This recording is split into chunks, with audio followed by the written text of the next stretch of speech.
دو میاں بیوی تھے. اس دور کے نبی کی طرف اللہ نے وحی بھیجی کہ میرے نبی انہیں بتا دو کہ تمہارے نام رب کا پیغام آیا ہے کہ تم دونوں کی عمر رہ گئی ہے 80 سال. باقی جو عمر رہ گئی 80 سال. اور ہم نے تمہارے لیے یہ تقدیر لکھ دی ہے کہ تمہارے 40 سال ان 80 سالوں میں امیری میں گزریں گے، 40 غریبی میں گزریں گے. میرے نبی انہیں بتاؤ کہ ہم نے تمہاری یہ تقدیر لکھ دی ہے. عمر تمہاری رہ گئی 80 سال اور ہم نے تقدیر لکھ دی ہے کہ 80 سال امیری میں گزریں گے، 80 غریبی میں.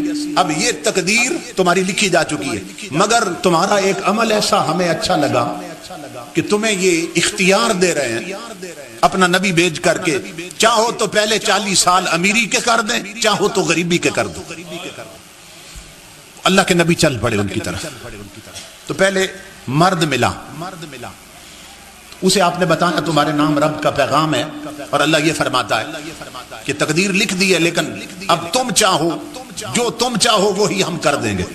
پہلے 40 سال امیری کے چاہیے یا غریبی کے، لیکن تقدیر لکھ دی ہے کہ 40 سال امیری میں گزریں گے، 40 غریبی میں گزریں گے. اس شخص نے عرض کی اللہ کے نبی میں اگر اجازت دیں تو بیوی سے مشورہ کر لوں. آپ نے فرمایا جاؤ مشورہ کر لیں. اس نے بیوی سے مشورہ کیا.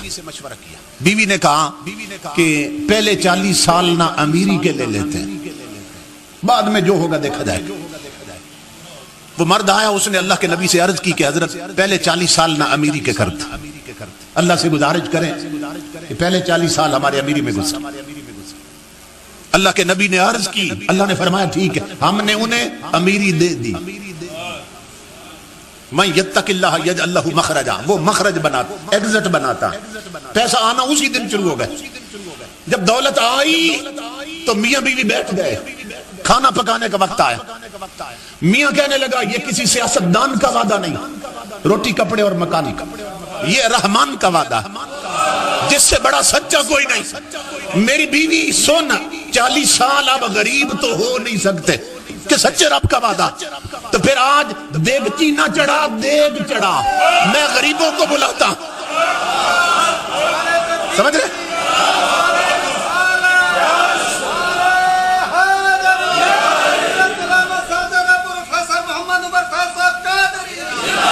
جب 40 سال غریبی آ نہیں سکتی گھر میں تو پھر تنہا کیوں کھائیں؟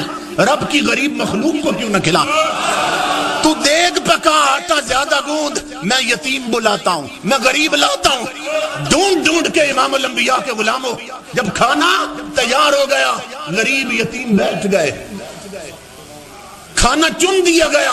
انہوں نے جب کھایا غریبوں نے، کھانا کھانے کے بعد یتیموں نے اوپر دیکھا اور ہاتھ اٹھائے، مولا انہیں رزق اور دے، یہ سدا کچھ رہے ہیں. ہاتھ نہیں پھیرے ابھی یتیموں کے چہروں پر کہ میرے رب نے فرمایا میرے نبی اس گھر کا ایک چکر اور لگا. مولا اب کیا کہوں؟ فرمایا انہیں بتاؤ میرے بندو، تم نے میرے رزق کی قدر کی ہے، مجھے اپنی عزت کی قسم ہم نے تقدیر بدل کر اگلے 40 سال بھی امیری کا کر دیے. تم نے میرے رزق کی قدر کی ہے، تمہیں معلوم ہو گیا کہ اللہ رزق دے تو کہاں خرچ کرنا ہے. تو سنو، ہم نے تقدیر ہی بدل دی. یتیموں کے اٹھے ہوئے ہاتھوں نے، غریبوں کے اٹھے ہوئے ہاتھوں نے تمہارا مقدر بدلوا دیا ہے. اب اگلے 40 سال بھی تمہارے امیری میں بیت. اس لیے سب سے خوش بخت طبقہ وہ ہے جو یہاں بھی امیر وہاں بھی